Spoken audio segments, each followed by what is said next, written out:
నమస్తే అండి, welcome to our channel. మనతో ఈరోజు టీడీపీ సీనియర్ నాయకులు కంచర్ల విజయభాస్కర్ గారు ఉన్నారు. సార్, ఇప్పుడు శాసనసభ సమావేశాలు అనేది జరుగుతున్నాయి ఆంధ్రప్రదేశ్లో.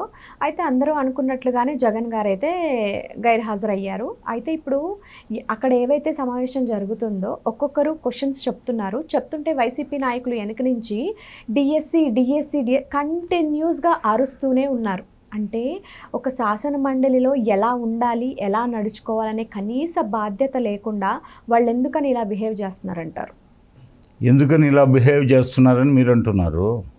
శాసన మండలి అంటే అసలు అర్థం తెలిసే వాళ్ళకి ఎగువ సభ అంటారు.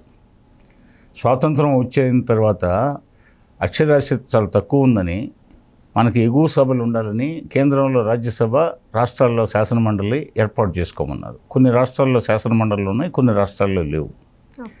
మరి ఈ శాసన మండలికి ఎవరిని పంపించాలా? శాసన మండలి సభ్యులుగా క్రీడాకారుల్ని, కళాకారుల్ని, కవుల్ని, రచయితల్ని, సమాజ సేవలో నిమగ్నమైన వారిని, దేశభక్తుల్ని పంపించాలా. జగన్మోహన్ రెడ్డి శాసన మండలికి పంపించింది ఎవరిని? రౌడీల్ని, స్మగ్లర్స్ని, లోఫర్స్ని, పోతే ఇట్లా యాంటీ సోషల్ ఎలిమెంట్స్ని, గోల్ చేసే బ్యాచ్ల్ని, కాకి గోల్ చేసేవాళ్ళని, ఇలాంటి వాళ్ళందరినీ ఆయన శాసనమండలికి పంపించాడు. వాళ్ళు గోల్ చేయక ఏమన్నా చట్టసభల్లో శాసనాలను గురించి చర్చించారా? ఎప్పుడన్నా శాసనాలను గురించి చర్చిస్తారు. వాళ్ళు ఒక సింగిల్ పాయింట్ ప్రోగ్రామ్ తీసుకుంటారు, గోల్ చేస్తుంటారు. అది హేతుబద్ధంగా ఉండాలి కదా. గోల్ చేయడానికి ఒక హేతుబద్ధత కావాలా.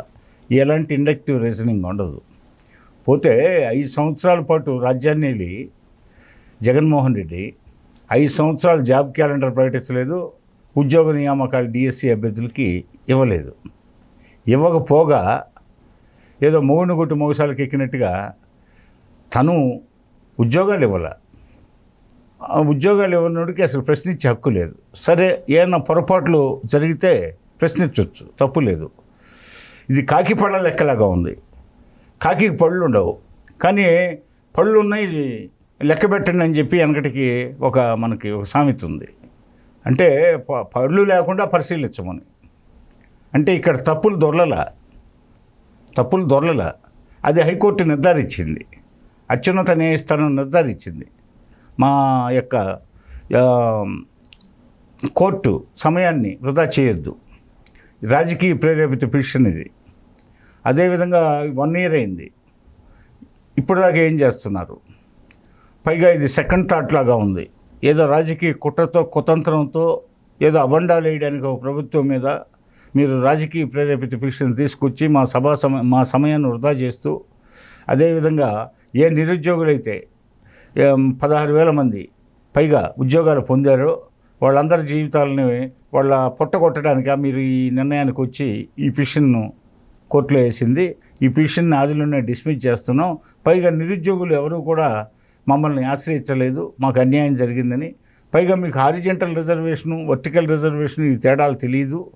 పైగా అన్ని రకాల కోర్టు డైరెక్షన్లు, కేంద్ర ప్రభుత్వ మార్గదర్శకాలు, రాష్ట్ర ప్రభుత్వ మార్గదర్శకాలు అన్నీ స్పష్టంగా ఉన్నాయి.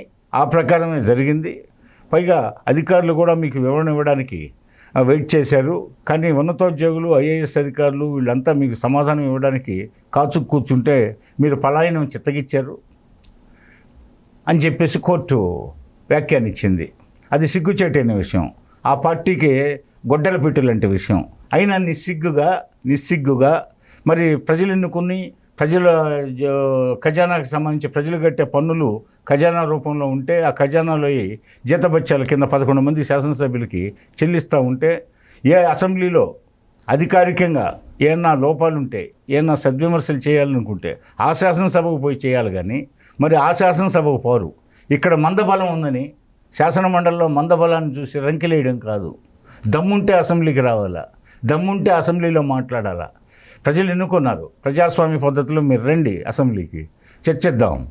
అంతేగాని మీరు శాసన మండలిలో రౌడీల్ని, గోండాలని ప్రవేశపెట్టి కాకి అరుపులు అరుస్తూ రంకెలేస్తూ పోతే కాకిపళ్ళ లెక్కలు తేల్చాల్సిందని చెప్పి పట్టుబడ్డంలో ఏమన్నా అర్థం ఉందా? మరి ఈ విధంగా వీరి యొక్క ప్రవర్తనని ఆదిలోనే ఈ రోజే మొదలైన శాసనమండలి సమావేశం, మరి మొదలైన రోజే ఈ విధంగా నిస్సిగ్గా వాళ్ళు ఈ విధంగా రంకెలేయడం, గాంటించడం, పోతే ఇది సమాజం పూర్తిగా వీరి వ్యవహార శైలిని, వీరి నడవడికని పోతే పట్టించుకొని వీళ్ళకి తగిన గుణపాఠం ప్రజలే చెప్పాలి. అదేవిధంగా ప్రజలు ఎన్నుకున్న శాసనసభకి మీరు 11 మంది ఎందుకు పోవట్లేదని నిలదీయాలి. మరి శాసనసభకు పోకుండా వీటిని గురించి ఆరోపించడం ఏంటి? ఎక్కువగా శాసనసభలో చర్చిస్తారు, చర్చించిన విషయాల్ని శాసనమండలికి తీసుకుపోతారు.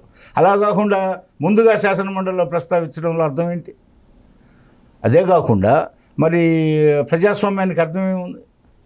దిగువ సభలో ప్రవేశపెట్టిన అయినా దిగువ సభలో ప్రవేశపెడతారు, ఏ విషయాలైనా అక్కడ చర్చిస్తారు, ఆ తర్వాత ఎగువ సభ పంపిస్తారు.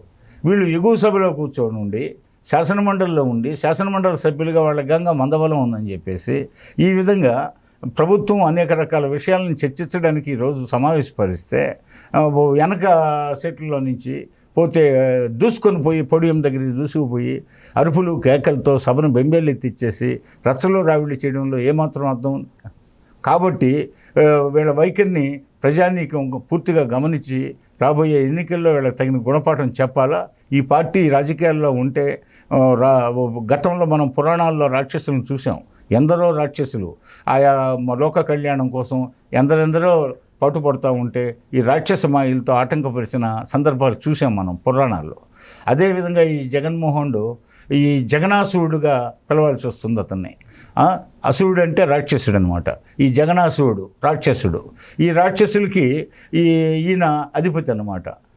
ఆధిపత్య ధోరణి ప్రదర్శిస్తూ అధికారం కోల్పోయిన 40 రోజుల లోపే ఢిల్లీ జంతర్ మంతర్ దగ్గరికి పోయి ఈ ప్రభుత్వాన్ని రద్దు చేయమని కోరారంటే అధికారం లేకపోతే నేను బ్రతకలేను, అధికారం నా దగ్గర ఉండాలా, అంబేద్కర్ రాజ్యాంగం పనికిరాదు కాబట్టి వెంటనే రాష్ట్రపతి పరిపాలన పెట్టండి, లేకపోతే అసెంబ్లీని రద్దు చేయండి, మళ్ళీ ఎన్నికలు జరపండి అని కోరారంటే ఎంత అధికార దుగ్ధతతో తాళతాళాడుతున్నాడో జగన్మోహన్ రెడ్డి ఆయన పరివారం అనేది దీన్ని బట్టి అర్థమవుతా ఉంది.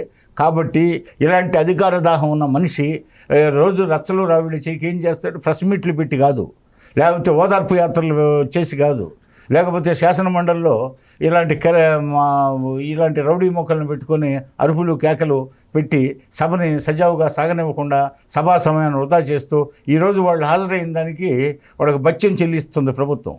మరి ఆ భత్యం చెల్లిస్తుంది, మరి ఆ భత్యం తీసుకుంటున్నారు, నెల జీతాలు తీసుకుంటున్నారు, పోతే అదే హౌస్ రెంట్ అలవెన్స్ తీసుకుంటున్నారు.